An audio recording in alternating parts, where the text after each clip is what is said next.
everyone. Today we are going to solve exercise 3.4 which is based on elementary operations. We were studying matrix. So there are total 6 elementary operations or transformation in matrix. 3 of which are due to rows and 3 due to columns. As you know that matrix is a combination of rows and columns. So the elementary operation consists total 6 operation, 3 of which are due to rows and 3 of due to columns. So first one is the interchange of any 2 row or any 2 column. The first operation include the interchanging. Interchanging doesn't mean that you are changing row to column. It means that you can change the row to row and column to column. Such as if you want to change row 1 to row 2, so you can write this way. ठीक है, आप रो 1 को रो 2 में change कर रहे हैं या फिर आप कॉलम 1 को कॉलम 2 में इंटरचेंज कर रहे हैं. So you can use this arrow between 2 rows. Like for example, we have a matrix 1 2 3 4 5 6 and 7 8 9. Okay, this is our matrix. Now this is our column, this is C1 C2 C3. This is our rows R1 R2 and R3. Okay, and now we have taken that we are interchanging row 1 to row 2. So this means we can write 4 5 6 1 2 3 and 7 8 9. तो after the interchanging process रो 1 को जब हमने रो 2 में change कर दिया तो हमारी matrix इस टाइप से चेंज हो जाएगी. Similarly when we change column 1 to column 2, so our matrix will be change as, इसी वाली मैट्रिक्स को, इसको नहीं, इसी वाली मैट्रिक्स को हम चेंज करेंगे कॉलम 1 से कॉलम 2 में. So our matrix will be change as 2 5 8 1 4 7 and 3 6 9. तो इस टाइप से we can change our matrix. ठीक है, जो फर्स्ट एलिमेंट्री ऑपरेशन था दैट इज़ ऑफ इंटरचेंजिंग. तो हम रॉ से कॉलम, रॉ से फर्स्ट रॉ से सेकंड रो में चेंज कर सकते हैं, सेकंड रॉ से थर्ड में चेंज कर सकते हैं, फर्स्ट से थर्ड में भी चेंज कर सकते हैं. Similar way in column we can also change the column 1 to column 2, column 1 to column 3 and column 3 to column 2. Okay, second is the multiplication of elements. Second जो ऑपरेशन है that is multiplication. अब multiplication process कैसे perform करते हैं. Suppose कि हमने ith रो को, जो Ri है, उसे चेंज किया हमने बाय मल्टीप्लाइंग KRI. ठीक है, तो suppose we have taken the matrix as 1 2 1 2 1 2 2 1 and 3 2 1. This is our matrix. और इसमें हमने चेंज किया रो 1 को बाय मल्टीप्लाइंग विद 2. ठीक है, 2 से मल्टीप्लाई करने के बाद हमारी जो ये नई मैट्रिक्स आएगी वो कैसे आएगी. रो 1 कौन सा है, ये वाला. ठीक है, तो इस रो को हम मल्टीप्लाई करेंगे बाय 2, तो we will get 2 here, then 4, then again 2, then our new matrix will be look like this. Okay, इस तरीके से हमारी नई मैट्रिक्स चेंज हो जाएगी. So this is the process of multiplication. This is also elementary operation. Third जो है addition to the element of any row और any column. Third is addition to the elements of any row और column. इसे कैसे change करेंगे. जैसे हमने change करना है ith रो को by adding it with KRJ. ठीक है, तो इसे भी हम एज ए एग्जाम्पल ले सकते हैं. जैसे हमारे पास कोई मैट्रिक्स है 1 2 1 0 1 2 2 1 2. This is our matrix. ठीक है, this is our row 1 row 2 and row 3. अब हमें एडिशन करना है रो 1 का विथ सेकेंड रो, यानी कि अगर हम सेकेंड रो के साथ 2 से मल्टीप्लाई करके और ऐड करेंगे तो हमारी नई रो 1 बन जाएगी. इट मीन्स अगर हम प्रोसेस ले रहे हैं R1 changes into R1 plus 2 R2, तो हमारी नई मैट्रिक्स कैसे चेंज होती है. R1 वाला रो क्या है हमारा 1 2 एंड 1. तो इसमें हम लिखेंगे 1 2 1 प्लस ये जो हमारी मैट्रिक्स है. ठीक है, इसे हम चेंज कर रहे हैं 2 और सेकेंड हमारा जो रो है वो है 0 1 एंड 2. तो हमारी नई मैट्रिक्स क्या बन जाएगी, that is 1 plus 0 2 plus 2 then 1 plus 4, ठीक है। तो यानी कि R1 रॉ हमारी चेंज कैसे हुई 1, 4 एंड 5 में। सो हमारे यहाँ जो नया मैट्रिक्स होगा वो कैसे रिप्रेजेंट करेगा 1, 4, 5, 0, 1, 2 and 2, 1, 2। So this will be our new matrix by the addition of element of any row और any column.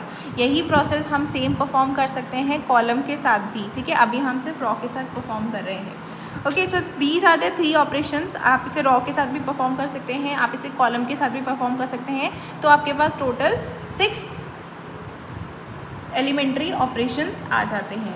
Okay, next is our topic invertible matrices. Next topic क्या है हमारा इनवर्टिबल मैट्रिसेस।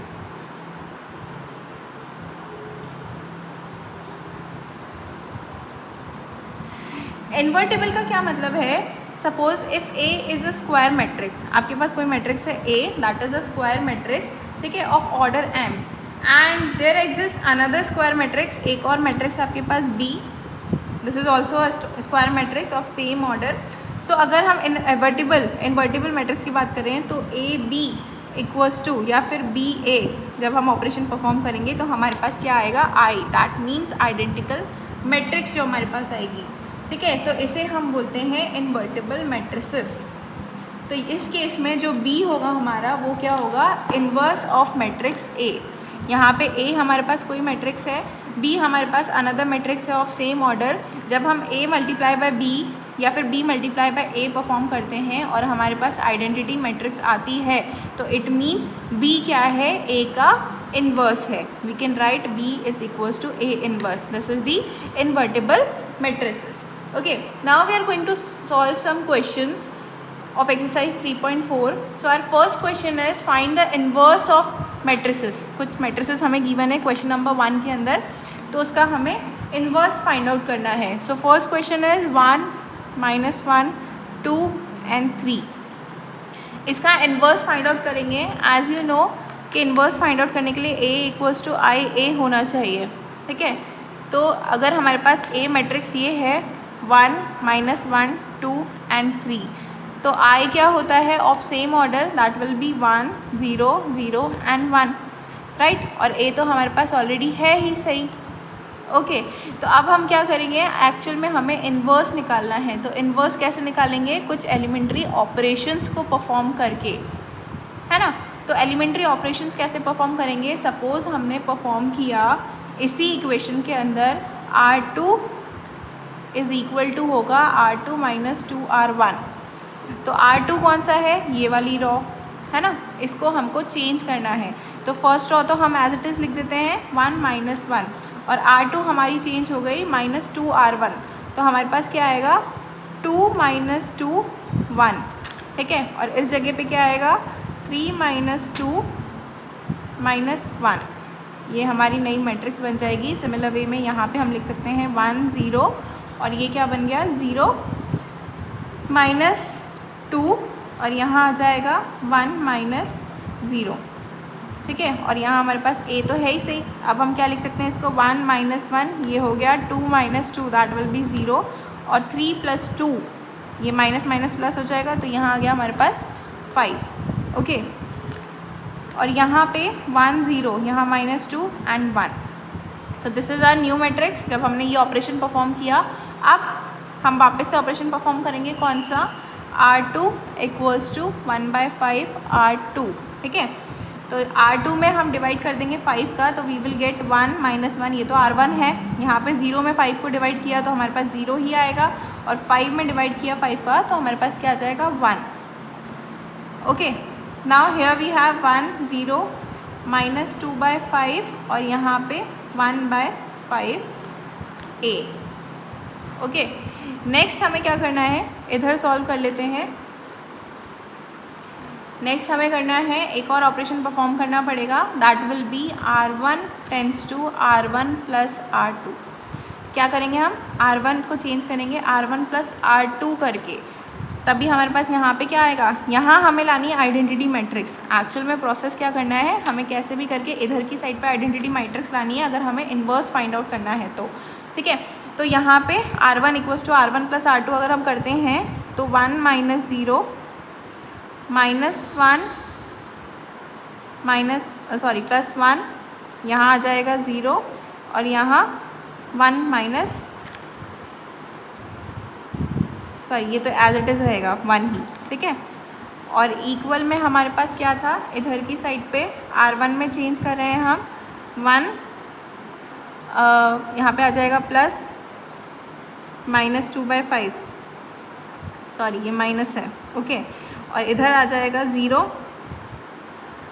प्लस 1/5, यहाँ पे तो -2/5 as it is रहेगा और यहाँ रहेगा 1/5। So this is our next matrix. यहाँ पे हमारे पास A था ही सही, मैंने इधर वाला पार्ट यहाँ पे दूसरी साइड पे लिख दिया है, ठीक है। तो हमारी जो नई मैट्रिक्स बनी वो क्या है, 3/5, 1/5, -2/5 एंड 1/5, ठीक है। और यहाँ पे हमारे पास आइडेंटिटी मैट्रिक्स हमें मिल गई है एंड दिस इज़ A। तो हमारे पास A इन्वर्स क्या आया, एक्चुअल में हमारा A इन्वर्स है ये चीज़, A inverse equal to, we are having A inverse वाली जो मैट्रिक्स आई है that is 3/5, 1/5, -2/5 and 1/5, okay. That's it, thank you everyone.